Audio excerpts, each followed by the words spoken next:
It says copy this to your software, then go live once it connects to streaming. Okay, we're live now.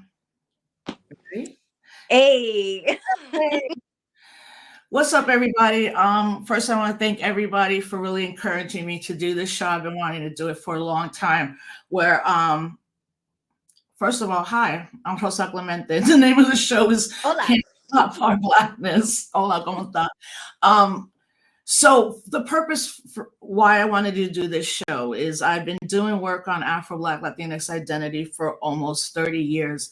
And even to this day, there's not really too many platforms where other Afro-Black identified Latinx folks, especially younger folks, there's really nowhere to go right now. So I said, I couldn't wait till everything was perfect and aligned.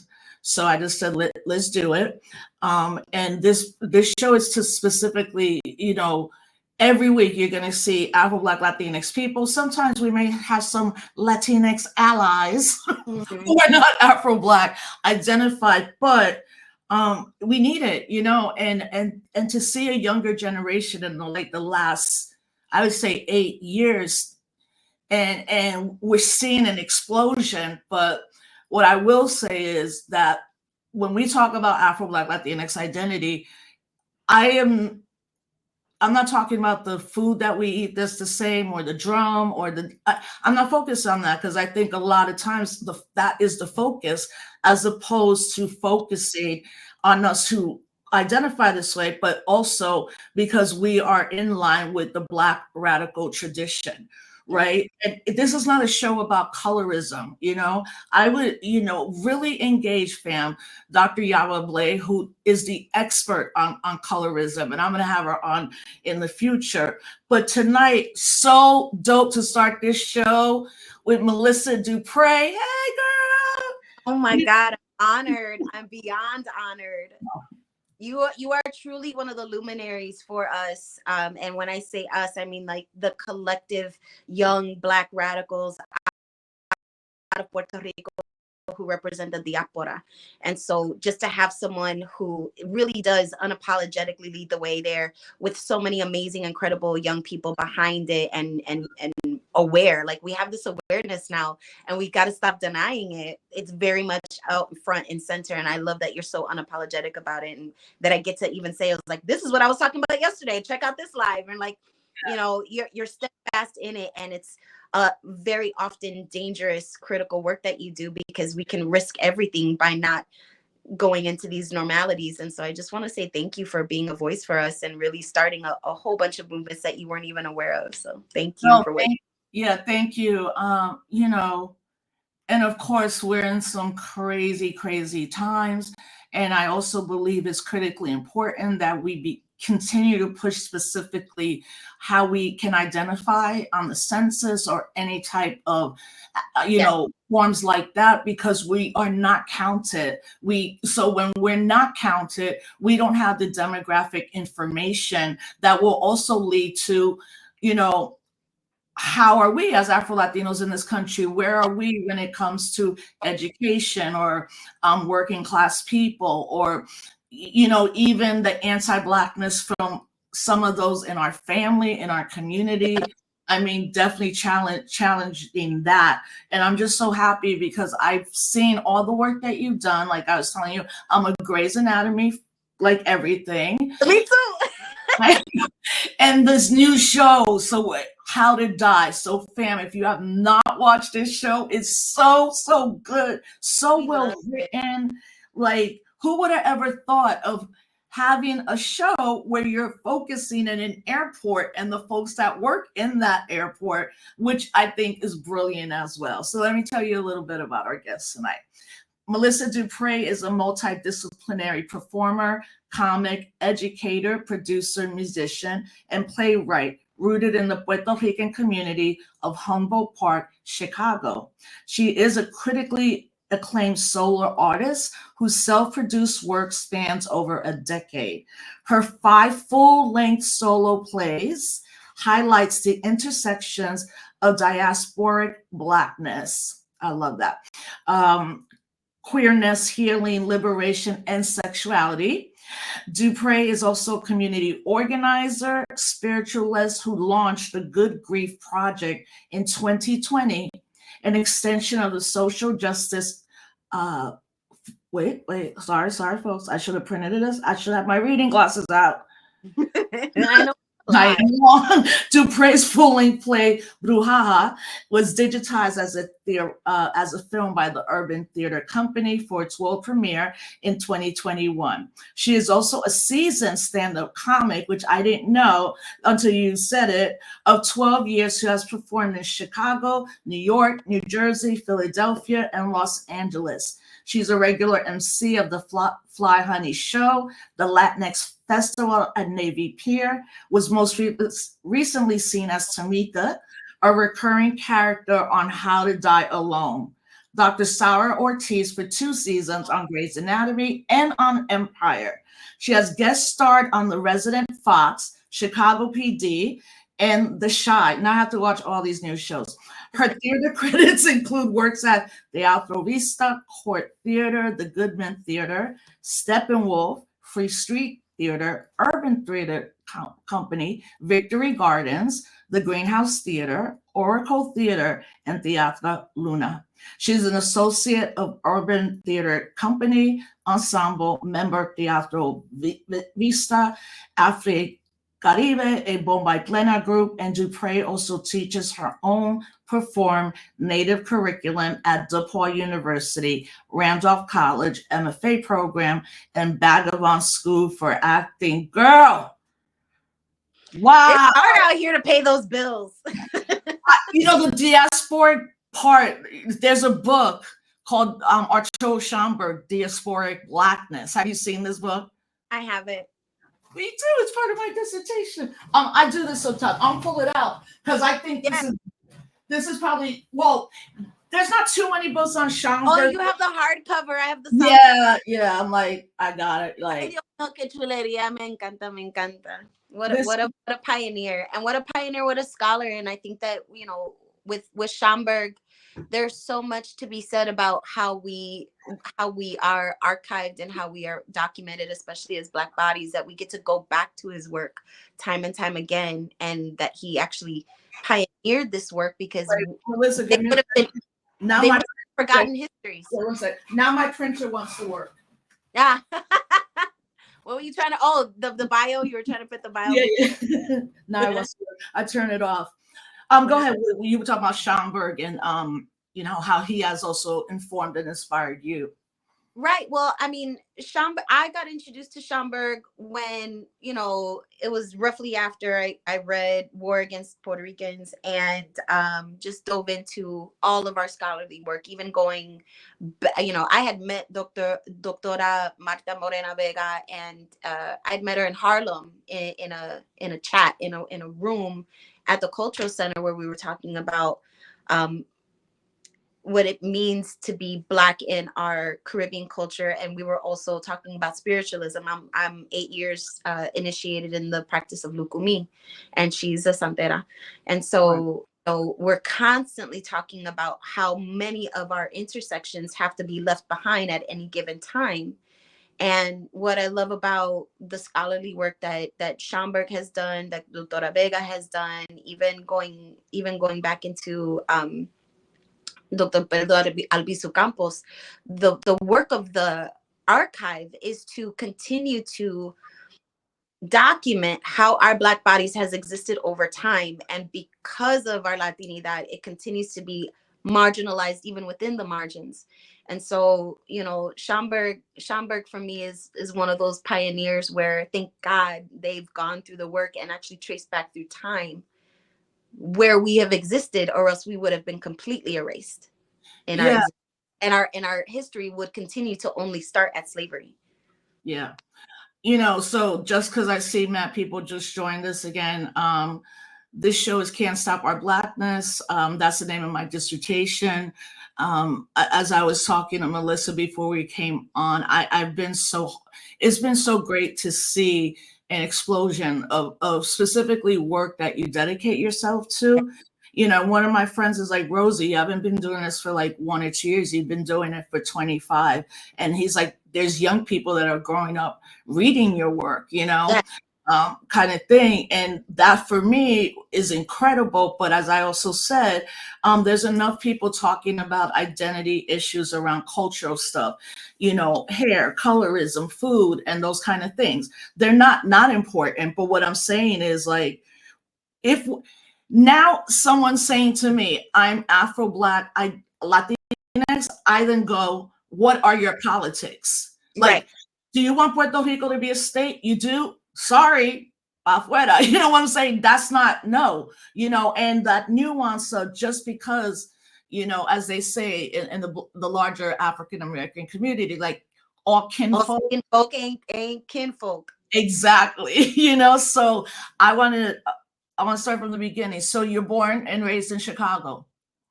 Born and raised in Chicago. Both my parents are from Arecibo, Puerto Rico. Well, my mother's from Barceloneta, which is just one town over. Both my parents were athletes raised in Chicago. And so I always say Chicago is a really beautiful intersection of stepping and salsa, ribs and mofongo. We are really beautifully like interwoven with being Midwest and being Boricua. So we have a very large political radical community here in Humboldt Park, and they're both from Humboldt Park. So I'm third generation Humboldt Park. My grandmother came here as a 15-year-old. She was already pregnant, and she did a lot of political work in helping build the community and actually plantando bandera aquí in Humboldt Park, because we kept getting displaced in Chicago. We established Lakeview area here in Chicago, which is now one of the most affluent neighborhoods in Chicago. And we were displaced. Every single area that we ended up economizing and establishing, we were moved from because we did that. And so we finally said, we're not moving anymore. We're going to be establishing Humboldt Park as a predominantly Puerto Rican area. And my grandmother was a part of that wave. And then my parents were born in Puerto Rico and then were raised in these communities that were predominantly Puerto Rican. And then I was born here and raised between Puerto Rico, Chicago, and then I went off and in the 90s had to go to Houston because the gang violence here got so rough. They were doing initiations.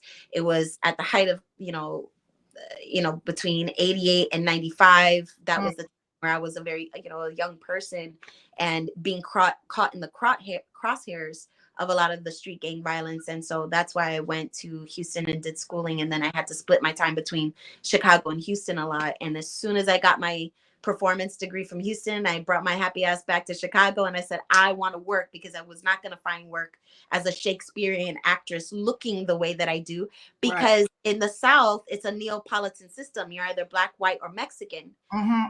People constantly said, what you mix with? And I was like, salsa and adobo. That's what I'm mixed with. I went to high school with a completely decked out Puerto Rican flag, Puerto Rican beret, Puerto Rican earrings, Puerto Rican backpack, sneakers, everything head to toe. So people knew that that there was Black Caribbean people. And I never had to do that in Chicago before. I never had to lean in so hard to my identity. And at first I was offended to be Black, but I was like, no, I'm Black Puerto Rican. And they were like, but you Black. And that didn't click at that time. That didn't click. I didn't identify with being African American. I didn't understand Blackness as a race at that time. I was only leaning into my ethnicity because it was bad enough I was being forgotten as a Puerto Rican. Right. And so when I moved back to Chicago, I started auditioning for things and I couldn't find roles. I could not find a place for me. I was not Black enough for Black theater. I was not white enough for our traditional predominantly white theater organizations, and the Latino theater companies, I was not white enough for them either. So I ended up joining a theater company called Teatro Luna, and all of our work, and you might know of a person named Tanya Saracho who wrote for Devious Maid, who created the shows Devious Maids and Vida and things like that. Love that show. It should have kept going. That was such it's hard to get our shows. It's hard to get our shows life beyond 2 seasons, but the founders created Teatro Luna so we can push back against the narrative that all Latinas are Marias. So the Maria role was all about a housemaid, a prostitute, a drug addict, a victim. And so those were all called Maria roles. And there was a time in Chicago where all of the Latina actors were going out for these Maria roles, and we all looked different. And so we created a theater company based on our autobiographic and ethnographic work, where we all just did our stories, we theatricalized them, we introduced non-conventional theatrical tools like bochinche, hip hop, gospel, salsa, dance, all these ways to tell a story, because we tell stories with our body. And Wait, that's how when you joined this, were you already had graduated in Houston and went back home to Chicago, and then you joined this theater company? I did. I joined that theater because I found no space that already had material that I could fit in. And so I joined a theater company that wrote the material because it came from our internal structures. Right. And so I learned how to then write narrative. And so I had to throw away everything I learned in college. And now I'm doing something called devised theater. And it's under the umbrella of theater, pedagogy of the theater of the oppressed. Yes. Augusto Boal out of Brazil really teaches us how to create narrative out of oppression. And it has such really amazing tools. And I wrote my first solo play out of the oppression of my body. I wrote it out of, it was called Sexomedy. And I wrote about how women have to go get Brazilians just to go on a first date with dating. And I wrote about body hair, about body positivity before Lizzo came out, before body positivity was even a thing. Right. Yeah. And so I wrote an hour and a half funny show that was a good success, well attended. But people were like, Melissa, you're very funny. And I said, I only know how to do dick jokes and be on theater. And so somebody sent me to a comedy class, and the guy teaching that comedy class was like, you're ridiculous. On a Friday night, I took a class. On Sunday, he called his comedy booker and said, you have to see this girl, give her a guest spot 5 minutes. And I did my first 5-minute tight set in front of 300 people at a show. And that's when I started my comedy career at the same time as my solo career in 2012. Yeah. So when did you leave Chicago to go to LA to start? The pandemic hit in 2020, and everybody was frozen in time. Nobody was working. We didn't know what was happening. All the productions froze. I was on Empire at the time when the pandemic hit. Right. And we did not get to film the series finale. We were all watching. I read about that. We were all waiting to see what Cookie was gonna do. I had somehow turned my one line unnamed character into an 8-episode recurring character, because I showed them that you could have Black people on there who were also Latina. And that's a really cool story that I teach my students, is that if you bring your authenticity in, then they don't know what they're looking for. The writers start writing for you. And that's what happened. They started writing for me. I stayed on that show for that remaining season, but we never got to film our final episode. So everything just stopped. So, I don't know if folks know, but Carlito Rodriguez, at that point, was he the now full director of the show or the head writer? He was in the writing room for some time, but the Taraji P. Henson directed a lot of the episodes in the final season. Gabourey Sidibe also directed a lot of, and who I worked with directly, I played her assistant. She also directed. So the Black women took over directing that show. That's dope. No, yeah. Nobody really knew that. So Carlito goes way back, obviously, in hip hop culture, and then to see his career has been dope, because knowing him from New York City and our hip hop like activism days, he would always talk about like representation and how that's so important, But so I mean. So you didn't. I mean, Empire ends. The pandemic still. Did you stay in LA for a while still? I never went to LA up until this point. I was working. Oh, you didn't go to Empire filmed in Chicago. Oh, that's right. Oh, see, right.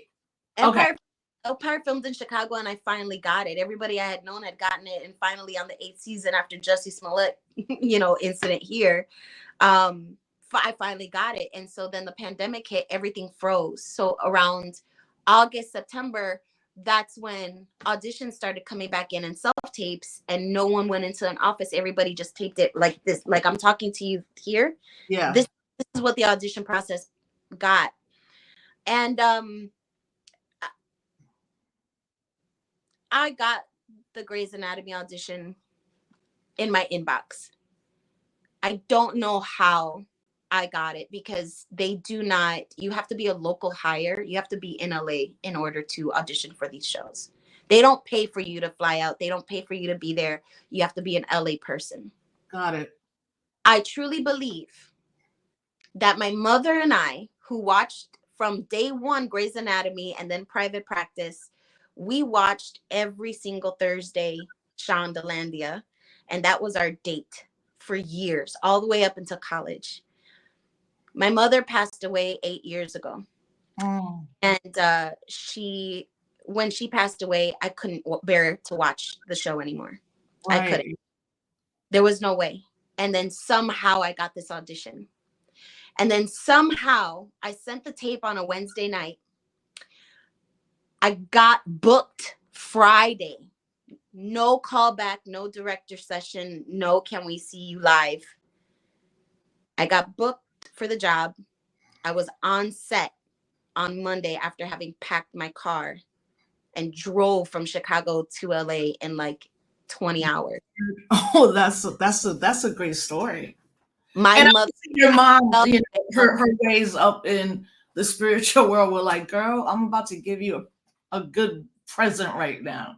The way I cried when I was going through the desert, like we had such a childhood. I had a childhood where I spent 6 months living in a car with my mother because we just needed to find another place to live.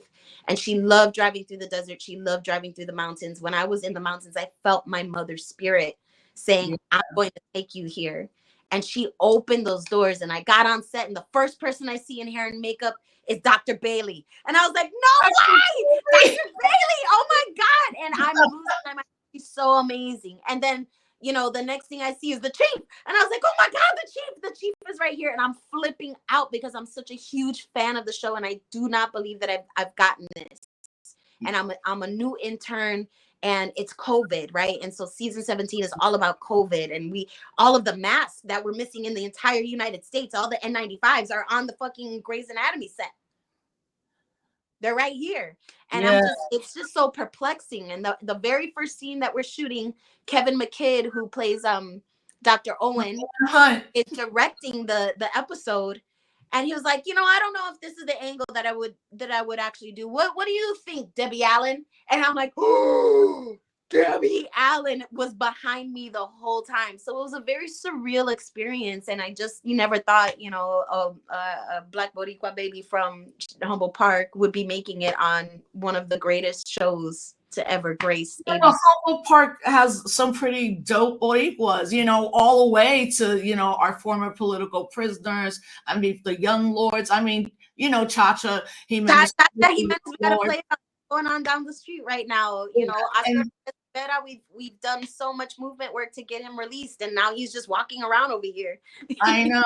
I mean, and then obviously Fred Hampton, you know, and just so much incredible history of movement. I mean, for me, when I look at Chicago folks who grew up and were born there and continue to do organizing and activist work, it's like, it's real different every time I go to Chicago in all the best ways, you know? I mean, the history, the fact that you were all collectively able to stop probably the entire gentrification of Humboldt Park, which, I mean, when you look at all those type of communities that didn't survive that full on gentrification. So you're doing the show, pandemic.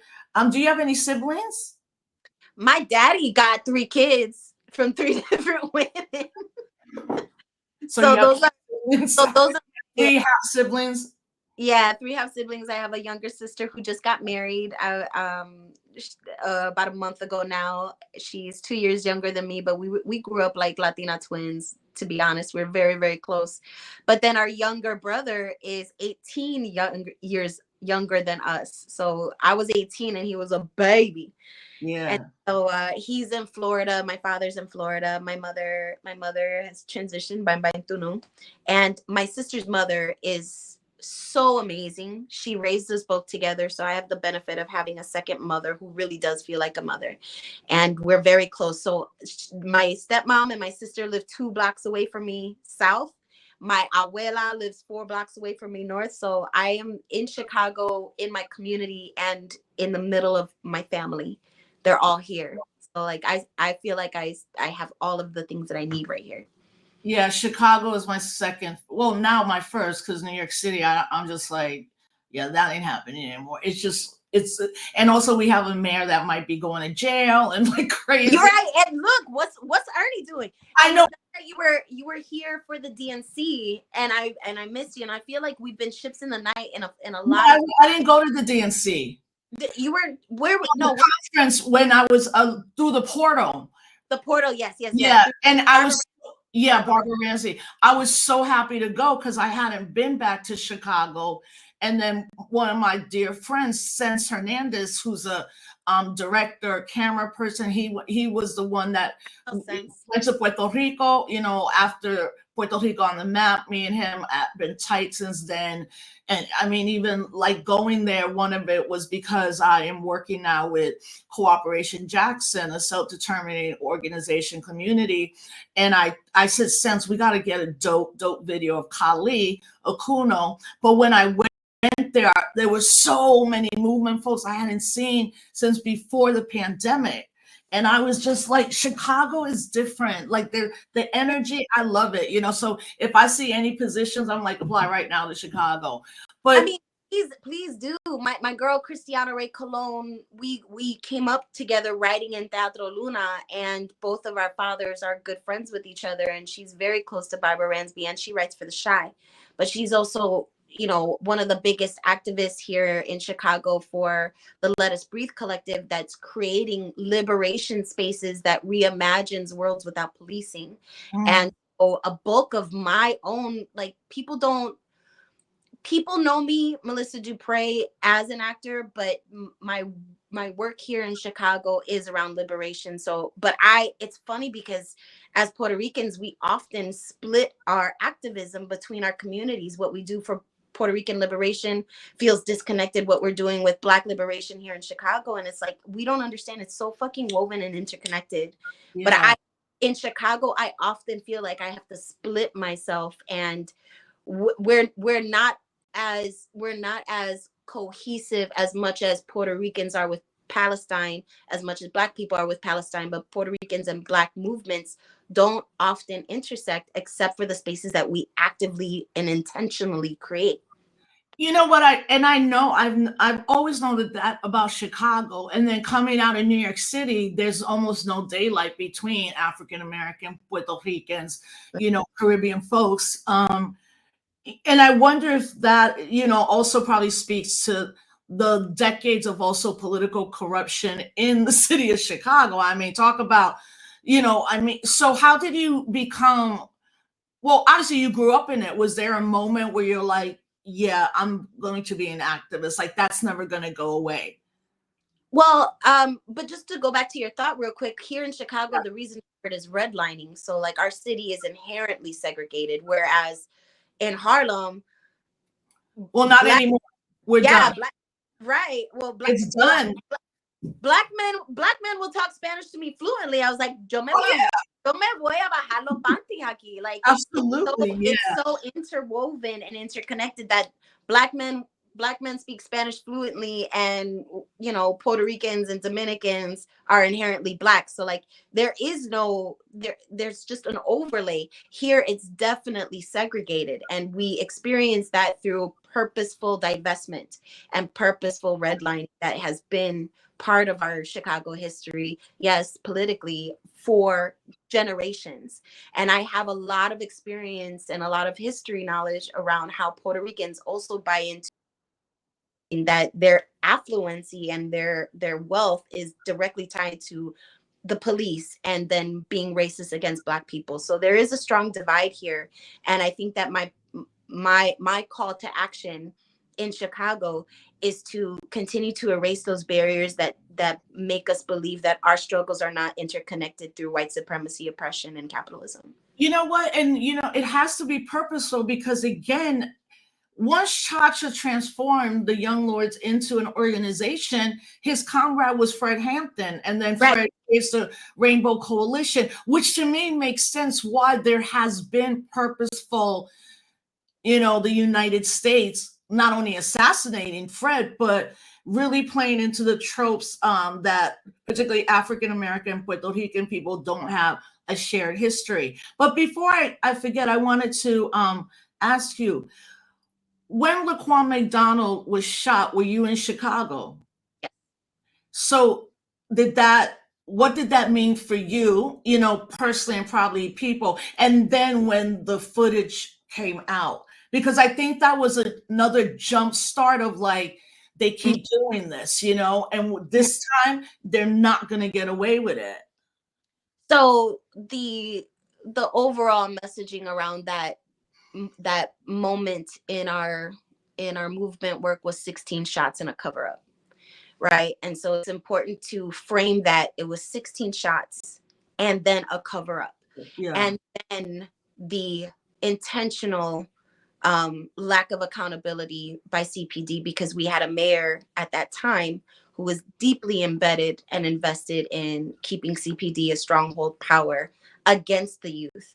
This is also a mayor that, in the height of the riots, in the height of the demonstrations after Mike Brown and after Laquan McDonald, raised the bridges of our city and trapped thousands of youth in the city to be encased around an entrapment of police. So purposely putting young people who were demonstrating in harm's way. Mind you, the narrative is like, oh, they're destroying the city. No, it is a complete retaliation, and it is a complete resistance around the fact that we are not safe in the system of policing here in Chicago.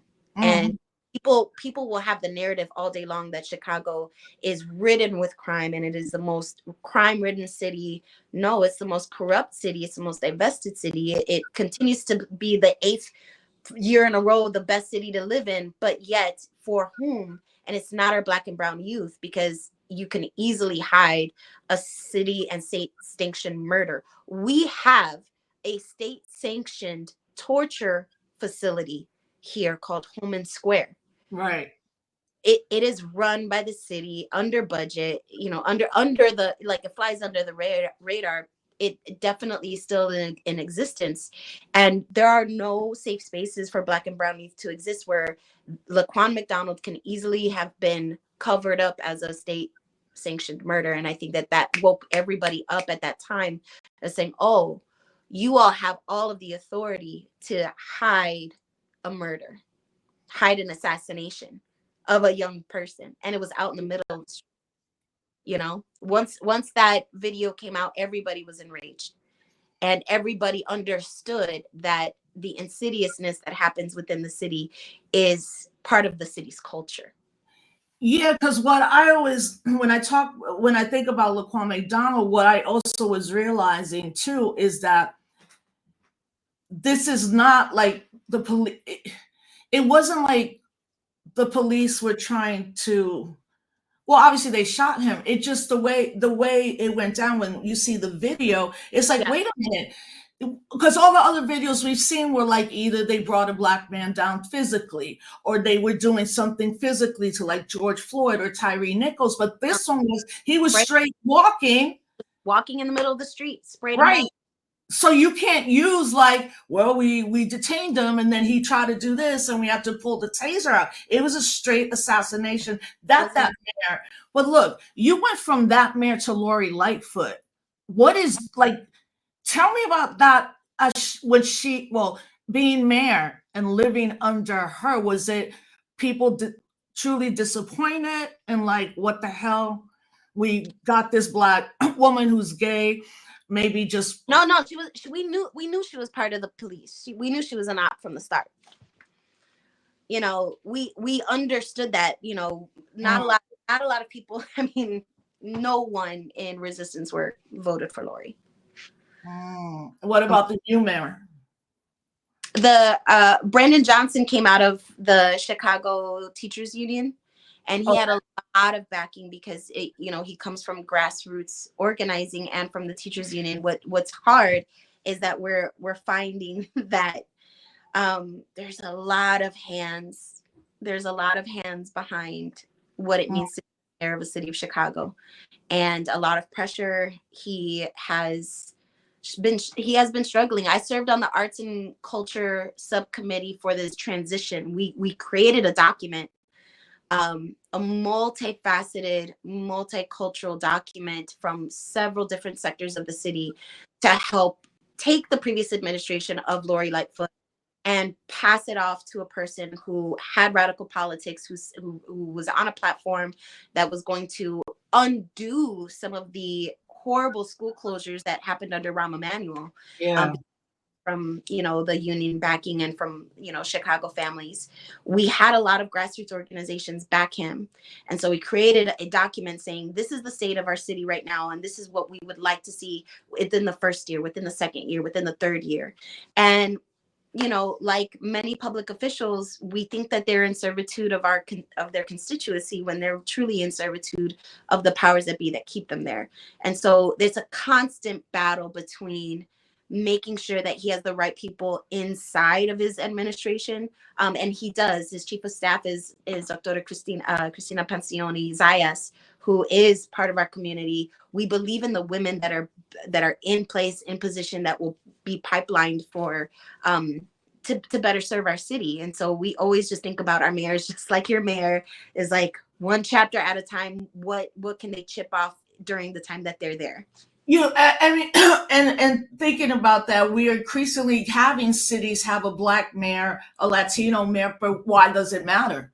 Like right now in New York City, so fam, I live in upstate New York, Albany, New York, for those that watches, out in New York City. But we now have the most Black and brown. We got a lot of our people in our mayors of cities, and literally nothing has changed. The police have become more brutal.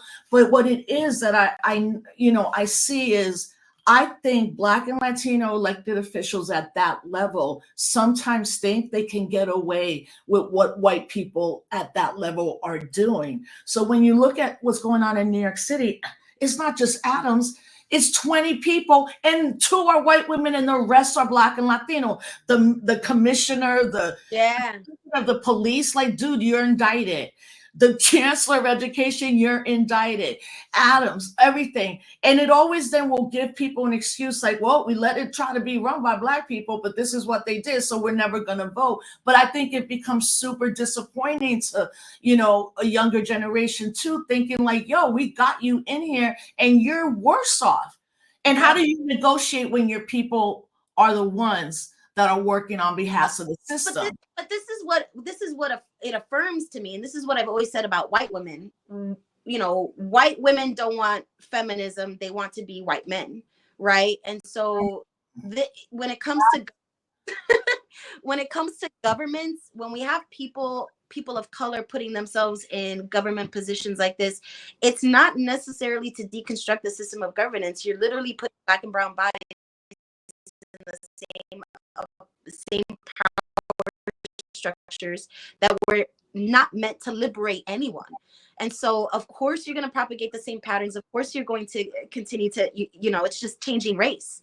And until you stop putting those people into those structures that were never built to actually have liberation in mind, you're just going to continue to propel the same ideologies, right?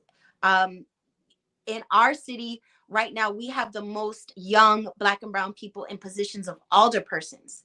And so I believe that at the alderpersons level, the local level, that's where things get done.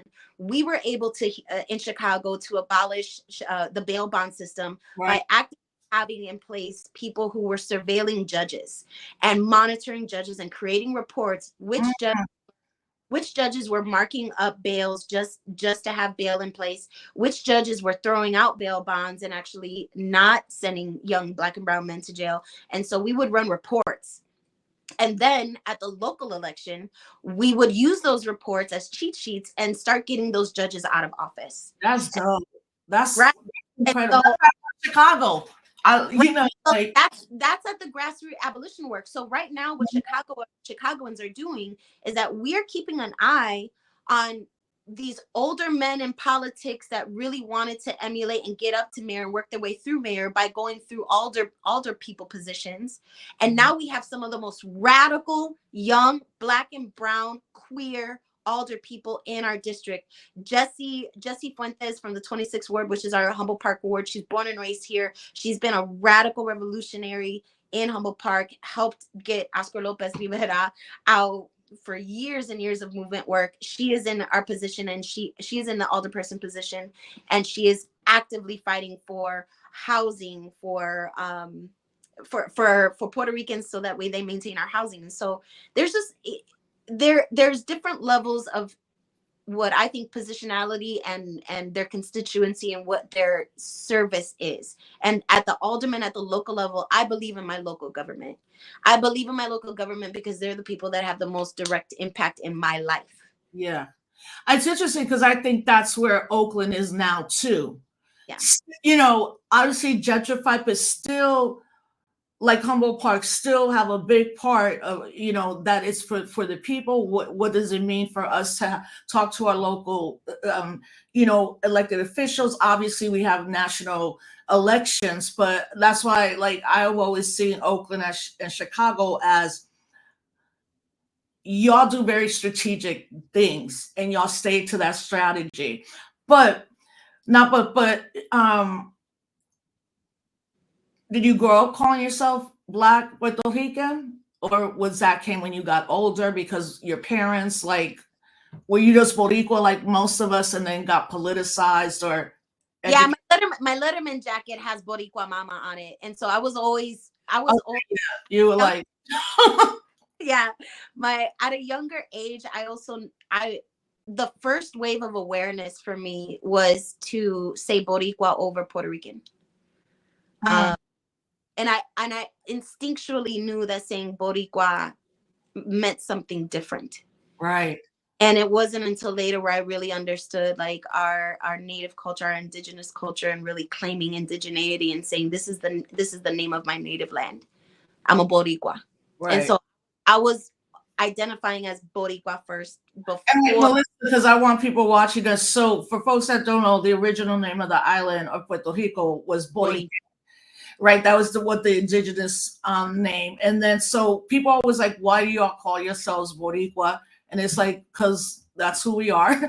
But as well, and it's interesting because here where I live, there's a memorial for certain wars, right? And they got the names chiseled in. And when you go to see Puerto Rico, it's Porto, Porto, and people be like, what does that mean? And I'm like, port of riches. That's what the colonizers called Puerto Rico, a port of riches, which obviously that's why they colonized us and invaded our homeland. But it goes also to the fact, like, people will always ask, why are y'all always like repping your flag? And, you know, like, because I'm the same, Puerto Rico, my dad's the same, everything. Like, look at all these flags. I know. I'm like, I got mad flags, if y'all can see. But part of that fam is also because for about 17 years, you couldn't fly the Puerto Rican flag because of a law. And it's like, that's why we're like, hey, you're never going to take this away from us. We know who we are. You know? Well, you know, and it's so interesting that you say this because I know all of this and I know how hard I fight, and I constantly struggle going into the Hollywood, like growing deeper into the platform of Hollywood, where, honey, like, not even the Latinas in Hollywood really have this understanding, and they've been forced to be silent about it, and now they're just getting the ability to have a platform. Gina Torres, who really had to hide her identity for a long time, is now being able to be super proud and unapologetic. You know, we have a lot of Latinas who had to forcibly be silent about their identity because it makes Hollywood uncomfortable. And I think that now, in the same vein of colonialism, you know, there was a lot of shifting and a lot of erasure and a lot of, let's call it this instead of its given name. And I'm really, truly trying to be an undeniable force of accurate, authentic, historic representation that says these are my people before colonialism got to us, and this is what I'm trying to preserve. And when I go out for every role, when I go out into like a lot of these spaces, I don't want to hide any part of it because we've already done that enough in our history. Yeah, so when you're okay, so you're doing your auditions and things like that, and they see you, they already know what you look like. Is there a question anymore, or there's more of an understanding now that is like, we are Black, we are brown Puerto Ricans, we're not the, Yeah, well, the other Latinas in Hollywood. right? Take Tamika, for example. You know, you got it, Tamika. I am under, like, that is me. Tamika was written like that. And so when I said You in Empire, when you were in Empire? I had to bring my Latinidad into the room. I had to bring it into the room. And the director, who was from New York at the time, was like, oh yeah, we got Dominican, Puerto Rican, Black Latinas. Hell yeah, let's get her in here. I was like, Yeah. So you can't deny it. And sometimes you have to bring it because it's not written there for you. But for someone like Tamika, who's written intentionally to have this, the vernacular, the style, the okay, Papi, if that's what you want, it's very much you just step into it. But I think for the purposes of survival in Hollywood, we have to really start humanizing all of our stories and say we don't have to wrap our stories around our identity. We have to wrap our stories around our experience. We all have had mothers pass. We've all have had losing a job. We've all have had relationship issues, and that has nothing to do with our cultural identity unless the story wants to have it do to our cultural identity. And so I think that we have to start really thinking about the way in which we present ourselves. And especially if we're, I'm an actor, I'm a Shakespearean actor, I'm a classically trained, degreed actor. So I don't need to pit myself only specifically to Black Latina roles. They know I am because I am. Yeah. What I want them to now is to humanize my experience and say, I can absolutely play any role that is dating this white man who is a corporate executive, who is the mother of this young person who might have a spectrum of disability. Like, we need to we need to have the lens expanded for us. So,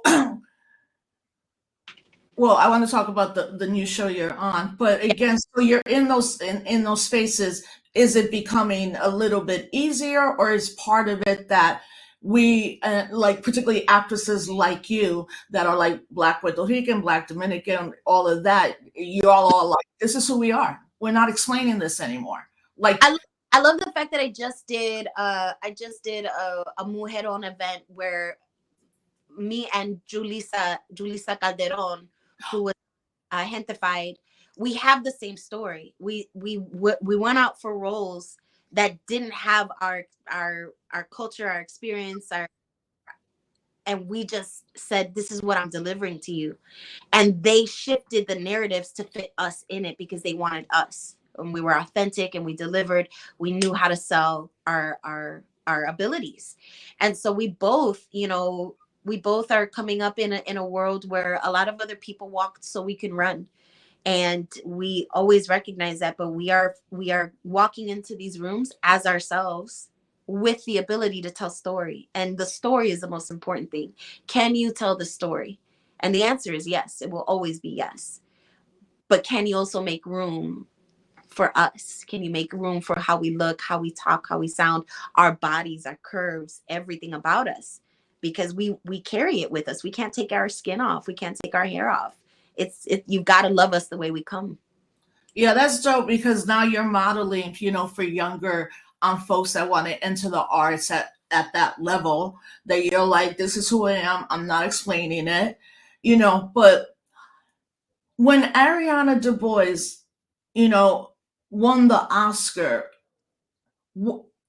did you see it like, damn, like Afro-Boricua just won an Oscar, that's going to change the thinking of some of these people in Hollywood? Has that changed because she's obviously Afro-Boricua, or it's still a political, like, you could be that, but maybe you don't have a politic? Well, the first thought I said was, fuck, she beat me. At first I was like, damn it, and she's queer like me too, so she was Afro-Latina. I was supposed to be the one. And people know I have strong feelings. We never need to produce West Side Story. Oh God, ever again. And I have strong feelings about it. Like we don't need to produce the things that continue to lean into our tropes. And so that's the first thing. I was like, God, I was like, for West Side Story. And then she's Black, Latina, and queer. I'm like, damn it, Right. I did fail to mention that she's queer. Yes. Yeah. And then I was like, good. Now I'm free just to do the work. Yes. Now it has to have that pressure to do it, no matter how, no matter which way I need to get in. Now I could just do the acting and get in the door and just nail it. So I do something like Tamika, which is inherently Boricua and Black. But then I just booked a role. I just wrapped on a movie where I play a secretary and my identity has nothing to do with it. I don't even lean into my accent that I have, a Chicago Boricua accent. I don't lean into it. I'm just someone's secretary to the lead, and it's a big supporting role. And that for me is the work, right? I do the work because I know I can execute a role. Ariana is a beast. She is a triple, quadruple threat. Yeah. And she got in to that. She broke into a highly exclusive, highly coveted position. And now she's free to just do work, to just do the thing, do her art. And I think that's what she did for me, is she liberated me from the pressure of having to do that. It was like, now she got it. She opened the door so I don't have to worry about anything. Yeah, I mean, I never met her particularly, but I also think that you and then Ada Rodriguez is like, what, 5 years ago, I wouldn't have even seen y'all. Where even though y'all been doing the work for like Ada and you probably for over 20 years, kind of thing. It's almost, and I think it's good. I think representation is important, but your politics are critically important. Your analysis, and what we will not fold over. And Ida is another one who's I've talked to her many times, and we're in the box, and I watch her, and she's just like, I'm not gonna play y'all's game, and that it's just so refreshing, and I just feel so relieved that I don't have to be alone. And she's like, I'm not gonna play y'all's game. I'm not gonna bend for this. I'm not gonna bend for you. I won't silence myself. I won't hush myself, because at the end of the day, we have to be okay with ourselves when we go to bed at night. Did I just make my ancestors disappointed? Did I just negate my own spirit? Because when you start negating your spirit, when you start compromising your integrity, you are messing with your own ache. You're messing with your own divinity. You're messing with the reason why you're put on this planet and your purpose. When you start bending to the will of someone else's direction, you can't do that. And Ida is purposeful about her craft, about her comedy, and you watch her stand up, and it's just like she's just up there talking real, She's talking. And also, she has been also very clear that she is not accepted in the broader Latina community in Hollywood, and that it's Black, particularly African American people, that have helped her in all the ways in her career. She talks about not Taraji P. Henson. I'm gonna forget the sister's name, Tiffany Haddish. She's been super clear about that. So this new role that you're in, this new show, how to die alone. Yeah. Tell them about this. You have everybody, please watch this show. We need a season 2. You can't have watched that 8th episode and think we're gonna not have a season 2. I know it has to happen. And you know what? You're speaking to what is happening. A lot of people are saying that now these roles exist, but the bigger conglomerates are like, well, season 1 wasn't well, so we're just killing the whole thing. They are, because the studios are collapsing. What nobody's talking about is that our industry is collapsing in on itself. Hulu just had massive layoffs. We just lost 2 major studios within a matter of 30 days. People are not, there's a global war happening right now. And I don't need people to be looking at what Hollywood is doing. I need to be looking at what we're doing to survive. But I think the industry is taking advantage of the fact that there's so much chaos going around that they're not talking about the fact that there's not a lot of work to be had. Actors are starving. Celebrities are looking for commercials. Celebrities are doing endorsements, sponsorship, side hustles, because the work is not there right now. We do not have any buying power as we did even 2 years ago. All of our studios and production companies are either focused on a Marvel movie, a Marvel series, a Spider-Man series, a Penguin series, all of these things.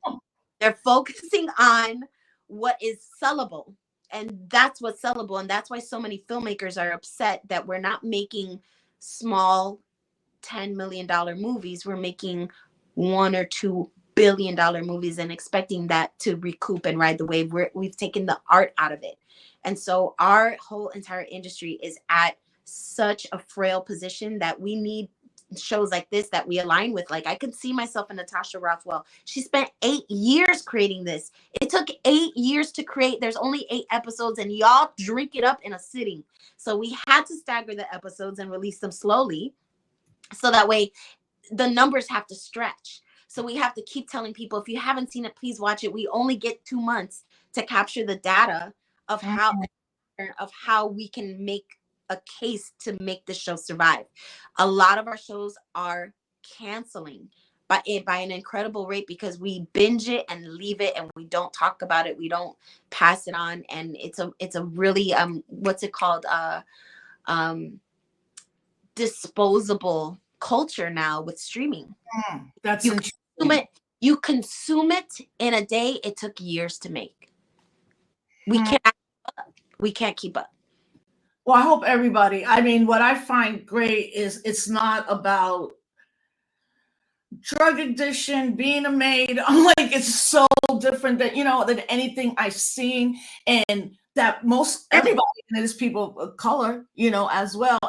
And just showing, for those who haven't, you got to watch it, because I think a lot of us that travel a lot and our airport experiences, but especially at JFK. Well, we never know about like what the workers are experiencing, because even though it's an airport, it's like a community of workers and your friends and all that stuff. But in the pilot episode, one of my favorite lines is, "We work at the airport.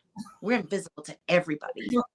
No, and I started thinking, like, I always thank you to anybody, but I was like, it's an entire community within a building.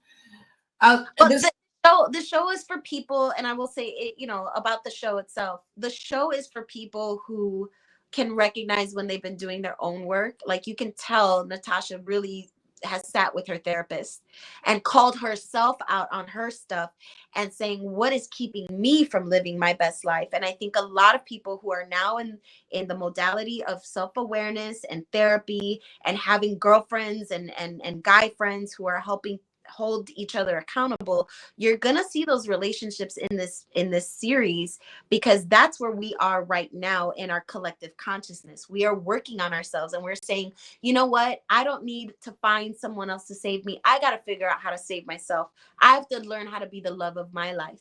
I have to learn how to do what makes me happy and not do things because I want to get the boy, or like look good, or be sexy, or be desired. I have to desire myself. And I think that the show really speaks to the journey of self-discovery, self-acceptance, self-love, and then holding yourself accountable. Yeah, it has to have a second season, because that last episode, I was like, what? Sure.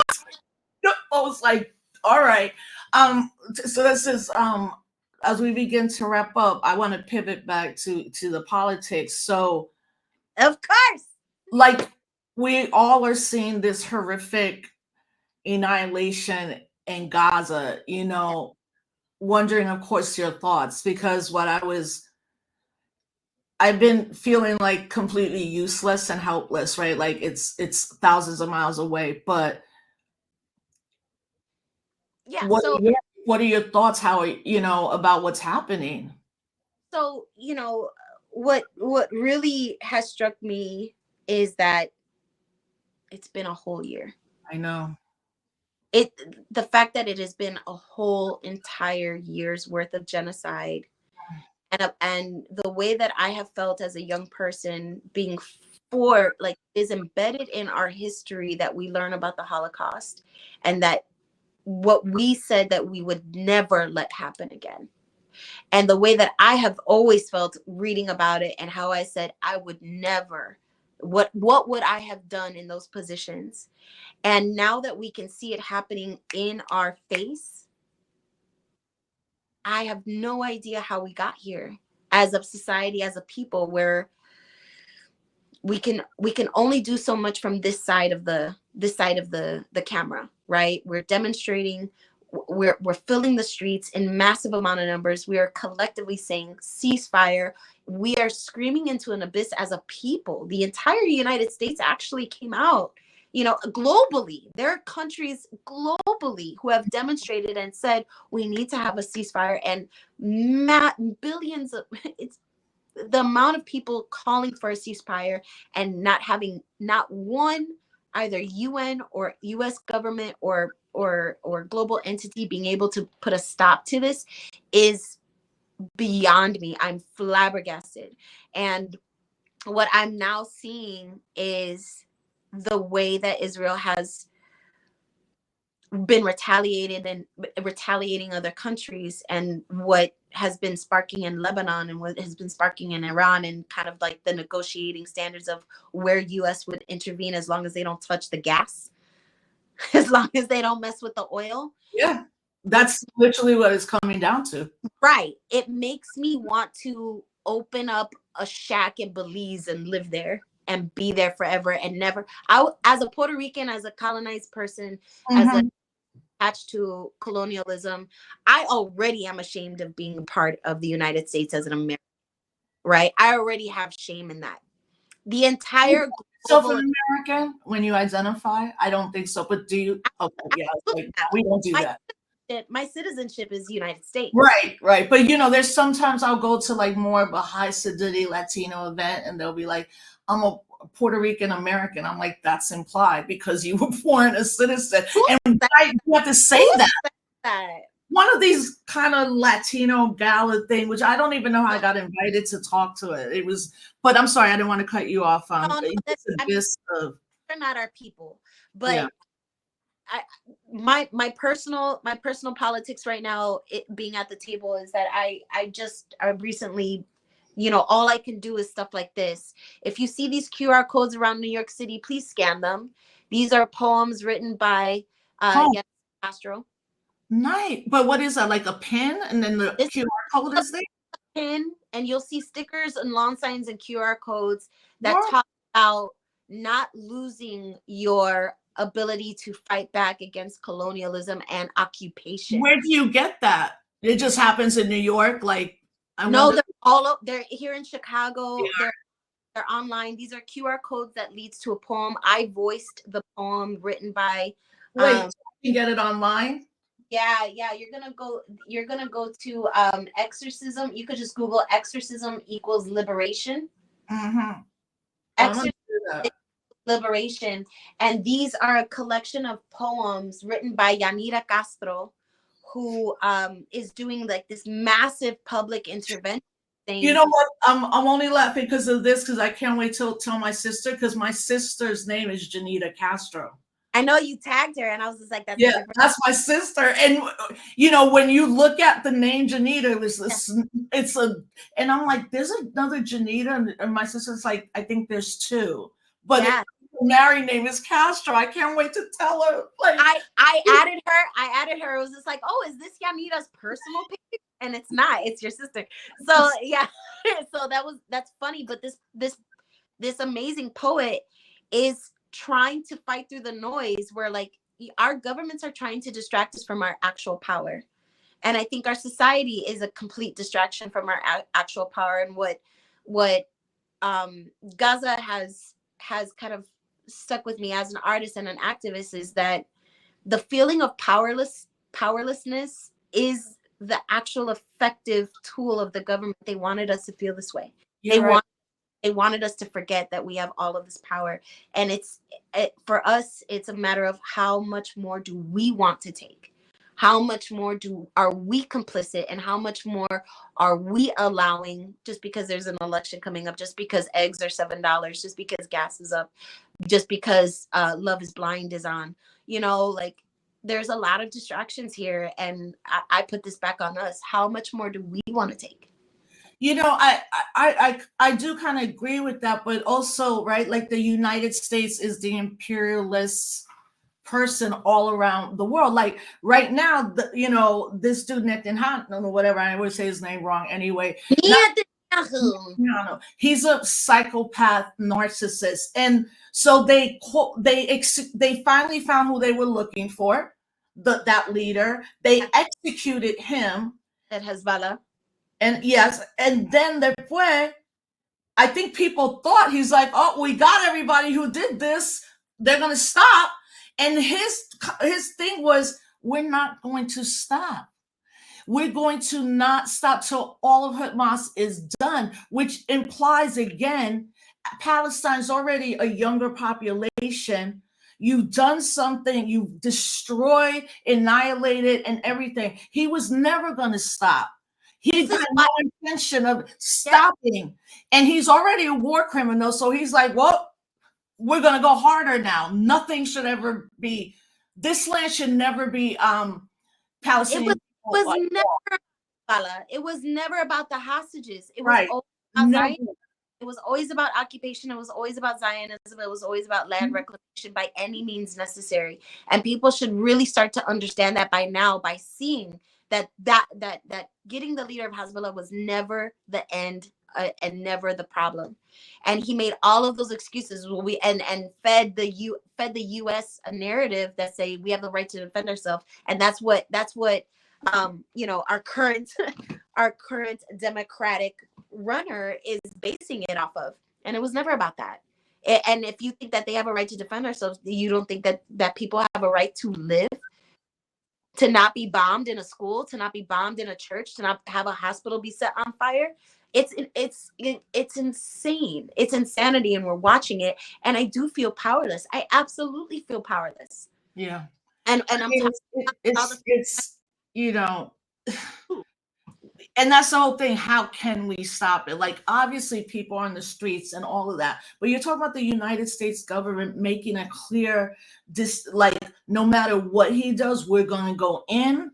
I don't, whether she wins or not, although this dude Trump's never really speaking on it, although obviously he's crazy. Like, hopefully, I don't even know where I'm at right now with the election. I'm just like, these aren't great choices, but I understand how dangerous Trump will be to specifically undocumented people, enemies of the state, like the craziness thing. But as we wrap up, how are you feeling about this upcoming election? Well, it's so interesting because, again, I so appreciate you for. Hey fam, if this cuts off, just go to my YouTube page, because this might cut off because we're over an hour. So it's going to cut off soon, but this will still keep going. And we'll wrap up too. No, that's fine. I want to know, like, I really appreciate you always giving voice for the independent party. I've been following your work since 2008. Thank you. Yeah, like really, really trying to believe that my ancestors fought hard for the vote, so my vote just doesn't go anywhere. It should be aligned with my principles. First and foremost, I have been waiting for Dr. Cornel West to get on the damn ballot. I've been writing him in at every single pass. I've been watching every live that he has had with you in this conversation. I wasn't as inclined with Jill Stein, but the independent party is where I feel most aligned with my politics around Puerto Rico and sovereignty. Right. I cannot be complicit on a party that is actively supported and funded a genocide. Just period. Punto. It does not matter that Kamala Harris is a Black woman. It does not matter that the Democrat Party is going for Trump or going after Trump and trying to defeat Trump. At this point, I do not care. I think both parties are flawed. I've never believed in the Electoral College being an accurate representation of people. I want to go make, go live in Puerto Rico and do solar powered energy and grow my own food. That's exactly what I want to, girl. That's I want land preservation, and I want sovereignty. I want autonomy for Puerto Rico. That's where my principles are, and that's where I will vote for whoever believes in abolishing the Jones Act. I will vote for whoever believes in making Puerto Rico sustainable and self-determined. I believe in those people, and whoever is a part of that party system, that's where I vote. Yeah, and that's for me as well. I'm like, because we're seeing, maybe you've seen this too, but I have good friends that have, as my friend of mine, her name is Yasmin Hernandez, incredible artist, like just incredible person. She calls it rematriating back to Puerto Rico, which I love that, and I have friends there. And even my parents are like spending even more and more time there, because I don't think people are fully aware that the hurricane happened, but that unleashed a new consciousness in Puerto Rico. That's like, we could do this on our own. We don't need the US government because they ain't helping us now anyway. And I think it's an incredible time to be in Puerto Rico, and then where the election is coming up, and then we got to stop this kind of elite white men, white women, Boricuas that want statehood. People always go, well, you want to be a state? I'm like, first of all, it's never going to happen. But it's not going to happen. Was that Puerto Rico presence in the DNC and the RNC both? Yeah, when they were like, I was like, look at all the clowns and look at all the clowns, and I just don't understand it. And to be honest, even as a person with my platform, I've been invited by many organizations saying, aren't you doing Latinas for Harris? Aren't you doing Chicagoans for Harris? What about Harris? Like they expect me to go ahead and default to Harris because it's anti-Trump. And I'm also anti-oppression. And I'm not going to sit here with rose-colored glasses going ahead and giving my vote that my grandmother worked really fucking hard for just to a party but it's also complicit to what's been happening, and we're actively funding a genocide as a Democratic Party. And I don't believe Harris for a second when she talks about protecting or doing anything for Palestine and Gaza, and that's really important to me. Yeah, she doesn't do anything. A lot of other things, even reproductive rights is important. I believe in all those things, but I just cannot bring myself to rally around Harris in a way that my pseudo celebrity in my platform would lead me to believe. I'm an activist first. I think there's millions of us in this country, maybe tens of millions, that are like, nah, I ain't doing this no more. I'm not down with the duopoly. I hope that the three parties that I think are the most progressive keep rising, but I'm very happy to see again younger people like, nah, we're done. Yeah. Like that we keep believing in y'all, we keep trying, you keep doing this. I mean, even her saying she wants a Republican in her cabinet. Why? I mean, like, why would you ever want to sit down with the enemy? But at the end of the day, that's just an elite 1% that, and they're coming after Latinos, they're saying that if she loses, it's going to be Latinos' fault, it's going to be Black men's fault, as opposed to being like, it's going to be your fault. Because even on some political expedient behavior, why won't you say ceasefire? Right. But, right. They're not going to. So, we can talk all day. I know. I'm going to bring you on. You need your own podcast too. But Beto, before, as we begin to wrap, so what does the future look like for you? And let me say 3 years from now. Okay, 3 years from now, I will be show running and starring in my own show that centers destigmatizing the Orishas and really talking about healing from an African spirituality point of view. And I really want to lean into that. And that's where I think a lot of our healing is when we go back into decolonizing our spirituality. Wait, can you tell folks what is your spirituality? Yeah. A lot of people don't know that, but if you can explain. Well, in the Caribbean, in Cuba and in Puerto Rico, the enslaved Africans brought with them different sects of the Yoruba, which comes from Nigeria, the African spirituality tradition of honoring Orishas, which are human governing bodies of different elements of the world. And we also have elements of God in there. We have Olofin, we have Orunmila divinators, and we have Olodumare, which is like the being that keeps everything in the universe connected. So there's a lot of spiritualities and religions that have existed that have actually stemmed from translations of the African Yoruba religion. And so if you think about Catholicism and all the saints, they are truly translations of African deities.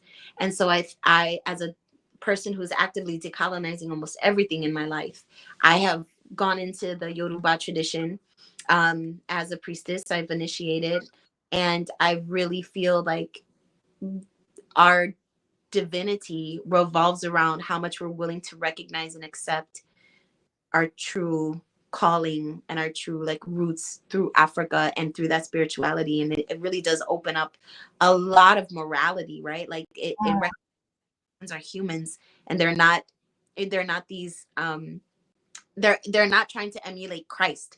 They're trying to emulate the God within, right? And also recognizing that all of these deities have had human behaviors, and we've learned from them, and we pass down lessons so that way you can find your true divine path of why you're here on this planet. And it's to be a good human and to fulfill your purpose. We all have a lot of gifts. And so a show that I want to write and the show that I want to produce will grapple with people trying to find the most divine portions of themselves. That's beautiful. Yeah, we need to text each other every day until the election, and then like I got to get back to Chicago. I will send memes, but I will figure out how to get you back here. I will find the communities that needs your scholarly work here. And we have a play called Chicago Lores right now that is about Chacha Jimenez. I just found that. I know. I was like, I need to text Chacha's daughter, but I was telling Fred, I was like, yo, did you see this? Fred Hampton. Pero yeah, well, first and foremost, thank you for being my first guest with the premiere of Can't Stop Our Blackness. I'm so appreciative, and I'm so happy to see, not only you, absolutely unapologetically a Black Puerto Rican, but your politics too are on point. I'm about to send this link to Maita, which means very soon she's going to be like, oh, okay, how do I met her. We finally met. I mean, like, well, you got to be on one of the Zooms and things, because you're obviously going to reach an audience of artists, and younger people who are really following your work. And fam, please watch How to Die Alone so it could come back a second season. Melissa DuPrey, thank you so much. Thank you for your time, for your work, thank you for your life. And we're so glad that you're here, so thank you again. Thank you for inviting me, and thank you for the work that you do. You continue to inspire me every day, and just the ability that my artistry has led me to this room. Path like I would have never, and I'm just so grateful. And we are going to see each other very soon. Very soon, yeah. We might be doing some things to shake up some things. But let's go. Well, as Ada would say, let's go. All right, so like I said, let's just keep talking, and if everything you're doing, you're going to come on again, maybe right after the election. I'm thinking about having a roundtable, with people in different cities, not necessarily like New York or Cali, but I think I'm gonna do that. So, okay, well, cuídate, abrazos y besos, and we will see you soon. Oh, and send me the link so I could get the pin. I will. Okay. Muchas gracias. Thank you. Hey, everybody. We'll be back next Thursday with this show, but Tuesdays and Wednesdays is Disrupt the Chaos. And, please just share this. These are the type of conversations we need to be having, like critical, analytical, and also you can find a lot of joy. Like, being political doesn't mean you don't have joy. It means that you're happy, but you're going to keep doing, the work. Okay. Bye. Bye. Bye. Hey, everybody. Thank you for joining us. Share it. All right. We'll talk soon. Bye-bye. Bye, sis.